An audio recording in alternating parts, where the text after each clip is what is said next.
magka-guide na dalawang ano natin, kasayan natin kung paano mag-wiring ng Nipro. Yung isa kung pwede ba siyang hindi padaanin sa relay.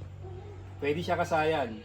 Tapos yung isa naman kung paano daw gagawin kung hindi kasama yung ilaw. Ito siya kasayan, no? Ito yung Nipro natin. Dito siya nakapwesto. Hindi natin papadaanin sa, ito yung relay, oh. Ito yung relay natin, ha. Hindi, ang tanong niya kasayan kung pwede daw hindi padaanin. Ito hindi natin papadaanin sa relay. Tapos yung isa naman paano daw mag-wiring ng walang ilaw. O mas simple lang yung pag-wiring ng walang ilaw. At tanggalin ko muna ito kasayan tapos babalikan namin kayo pagka naka-ready na. Ito siya kasayan na yung sa may relay, ha, para makuha nyo rin yung sa may relay.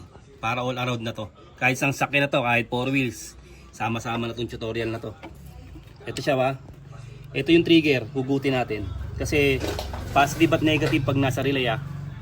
Yan, pag hugot natin ito, hinugot natin ano, ito na yung papuntang pindutan ito. Dito, putok mo dito. Ito 'yon. Yung papuntang pindutan. Ayan siya, papuntang pindutan. Dito natin lalagay yung kulay red. Yung red ng ating Nipro. Ayan. Tapos etong blue, yun ang ipapalit natin. Dito. Tutok mo rito, ha. May suksukan to. Tingnan mo. Anuhin mo nga yung tawag dito. Balikan namin, kailangan lang ng ilaw para mas makita nyo. Okay, kasi may flash na, oh. Nagulat pa tayo. Ito na, oh. Ito yung tinanggal natin sa may diba, ito na yung pataas, hinugot natin. Papunta ng busina yung red. Tapos susuksok natin ngayon to. Dumigit sa positive, eh. Yan, pag suksok natin yon, okay na. Pag kagana na yung niyan, pag nilagyan natin siya ng negative. Ito yung negative, oh, body ground lang, oh. Body ground lang to, yung ginawa natin. Ayan na, ganun lang yung paglagay ng Nipro. Simple lang yun. Okay na kagad yun.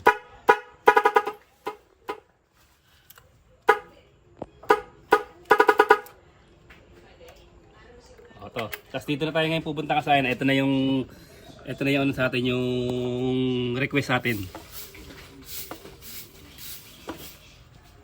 Yan na, natanggal na natin, ha. Ibabalik lang ulit natin sa dati. Ito na, ha. Back to ano na to. Ito na yung natawag na back to stock. Tapos tatanggal na natin tong Nipro. Hindi, ito yung sabi niya paano daw pagka hindi na magwa-wiring ng hindi na magwa-wiring ng ilaw.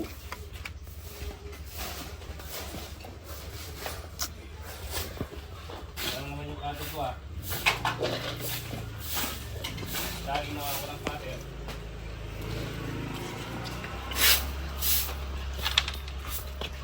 So, kaya kasi yung hindi na magwa-wiring ng ng kulay, ito yung brown, ito yung sa ilaw, halimbawa sabi niyo, sabi nang sa atin, nag-message sa atin para daw kung wala daw ilaw. Ganito lang gagawin niyo kasi putulin niyo lang siya. Okay na, hindi nyo na kailangan gamitin tong kulay brown. Wala nang ilaw siya. Pero yung passing light nyo, kung may passing light yung motor nyo, sasabay at sasabay yung pagka bumusina kayo. Ito na siya. Ito yung body ground natin. Ang gagawin natin yan, unahin na natin yung body ground. Body ground o negative ng ating motor. Ilalagay natin sa kulay dilaw. Ayan siya, kulay dilaw natin siya ilalagay. Ngayon makikita nyo yung sa likod nito, eh. Ito dito mututo ko. Ayan, oh. Kung may sign ng ground, yun yung sign ng ground nyo. Kasi yung ibang nakasign yan sa kulay black. Kulay black yung nyo, yung ground. Pag ito naman nakalagay sa yellow green, ito. Yellow green naman yung sa may sa may horn button nyo, yung trigger. Yung ilalagay. O, yun lang naman nagkakaiba, itong blue tsaka yung nagpapares yan. Blue tsaka yung yung brown. Ito na, nailagay na natin yung nailagay na natin yung negative. Ito, hindi tayo dadaan sa relay, ha. Tapos okay na yung brown natin, ha. Yung isang request natin, okay na yung brown. Hindi na kayo kailangan mag-wiring sa brown. Wala na siyang wala na siyang ilaw. Pero tulad nga ng sabi ko sa inyo, magpapasing pa rin yan kung may passing light yung inyong motor. Tapos puro tayo sa button. Ito yung button. Ito yung button ha. Bubuksan natin yan. Yung dalawa na yan. Yung dalawang wire.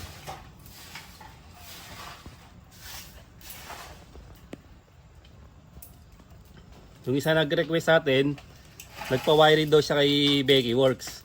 Kasi ang ginagamit ni Becky Works na relay sa mga busina, electronic type relay. Yung power relay na maliit. Kaya paano daw kung hindi nadadaan? Ito na yon, hindi nadadaan ng ano. Hindi nadadaan ng relay. Sa may trigger na lang tayo.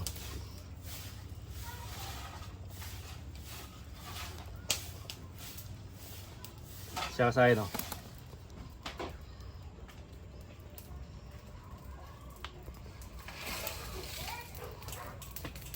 Tapos ilalagay natin yung tag-isa. Kapit muna natin yung ano, kasi may ground na tayo, lagay muna natin yung isa.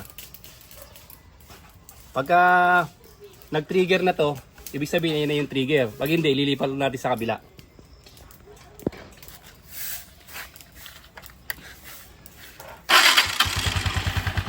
Ito siya.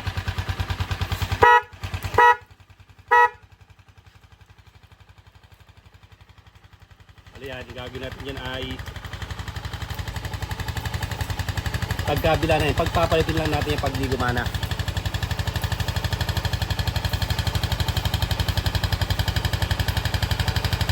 Kasi kailangan natin mahanap dito yung, ano, yung tag-isang wire, yung puputulin natin.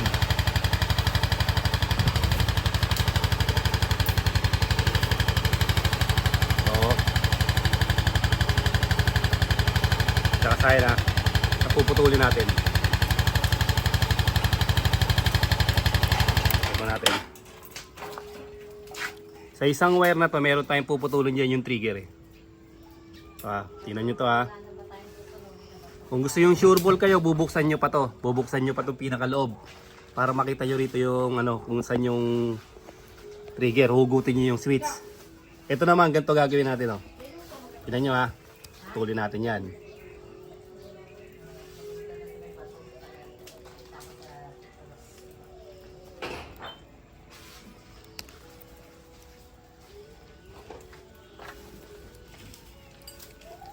Kasi pag sinilip nyo na yung busina nyo, makikita nyo na yung trigger kung anong kulay yun. Bawa sa Yamaha, kulay pink. Sa Honda, kulay light green. Ayan siya. Ito na yung kulay red. Lalagay nyo sa taas. Tapos yung kulay blue, yung papuntang baba. Pag hindi tumunog, nagkamali ng putol sa kabila. Kasi hinulaan lang natin dahil tayo bumukas dun sa ano eh. Ano siya ngayon? Sal natin para walang lobat.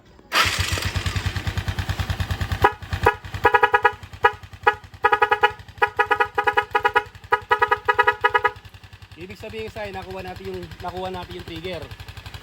Ito, nakuha natin yung trigger oh. Kung nagkamali tayo rito, hindi tumunog, kukunin natin yung kabila. Ito yung kukunin natin. Kung nagkamali tayo ng ano, kasi ito yung standby niya. Pansinin niyo kasi na hindi tayo dumaan sa relay. Ato yung relay sa iba pa, hindi natin dinaanan, binaypass natin yung relay. Okay, ito siya ngayon. Isang body ground, tapos ito yung sa may button, yung kulay pula, tapos yung kulay blue, yung papuntang harness. Kagaya ng mga nagko-comment. Ngayon, paano naman kasayang kung nasa may sakyan ka naman? Ito siya kasayan ngayon. Ito siya kasaya na. Ito yung halimbawa yung pinaka-wheel natin. Ito. Nasa 4 wheels na tayo kahit mga truck ano. Ito yung pinaka-manibela natin. Pansinin nyo kasaya na kadalasan ng sakyan negative trigger. Pupunta kayo sa relay. Pupunta kayo kasaya sa relay ha. Pagpunta nyo sa relay, yung positive sa relay, ililipat nyo ng ground. Ililipat nyo ng ground na yung positive kasi 85-86 yan eh. Kung halimbawa yung positive 85, ilalagay nyo sa ground. Tapos yung negative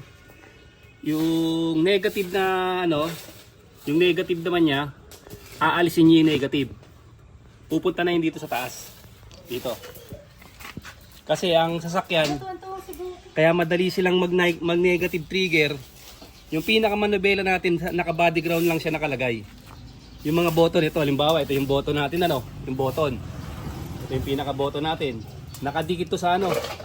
Nakadikit sa ground ng manubela.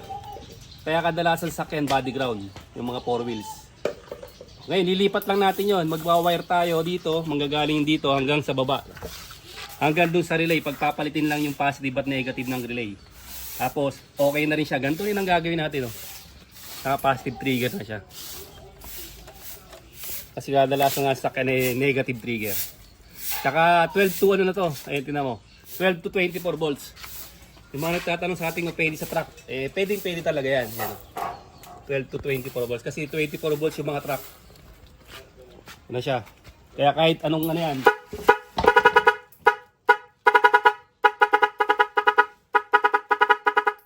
Yung siya kasaya.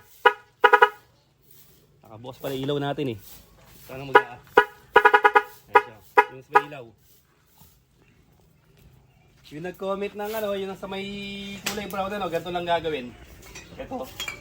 Ganito lang yun, nag-comment na paano mag-wiring ng hindi nalalagyan ng ilaw. Putulin nyo lang, okay na yun. Hindi na mag-iilaw. Pero, magpa-passing pa rin siya kasi kung may passing light yung inyong motor o yung pinaglagyan nyo.